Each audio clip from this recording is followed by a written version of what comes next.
the point I want to make is no matter what activity you're doing, we need to be really clear and intentional about our connections back to the science and mathematics and technology before we embark upon the activity. It's great to let kids explore and experiment, but I think as a teacher we need to be really explicit and clear in our own understanding about where where will we identify the teachable moments in mathematics and science in particular, those two areas. The technology tends to take care of itself to a certain extent, because there seems to be a lot more opportunities for that in STEM activities. But the one that seems to be lacking is the mathematics, and I think it's really important that we develop those intentional links with the mathematics and be really clear and upfront about it in our own thinking prior to engaging in that exercise. So when that teaching opportunity confronts and shows itself, we can jump on it and actually say, well, actually, here's some really intentional mathematics that's going to help you solve your problem.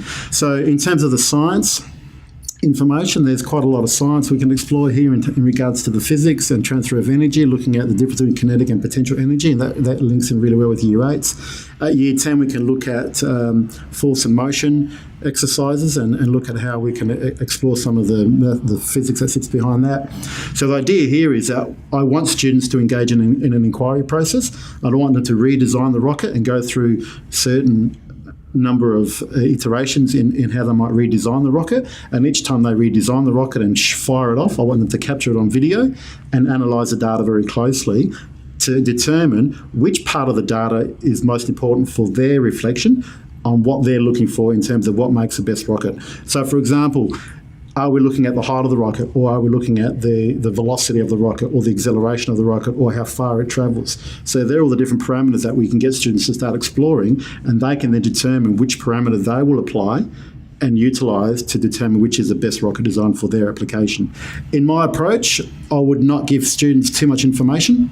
I'll just let them go away and build it and discover where the problems are and get them to try to solve those problems as they encounter them as we go through the entire process. They're more engaged in this style of teaching. We've trialled this in a school, and because it's hands-on and they actually get to actually build the rocket, stomp on it, because I love stomping on it, and for them it's a great laugh. They're outside and doing it on the oval as well, so moving outside the classroom is always a really good experience for some kids, and it becomes a real. So they actually see the connections between their design and the output at the end by the data they collect. And I think the analysis of the data is what spurs people on to actually try to improve, because the data will clearly show them which design is the best based on whatever parameters they've set up.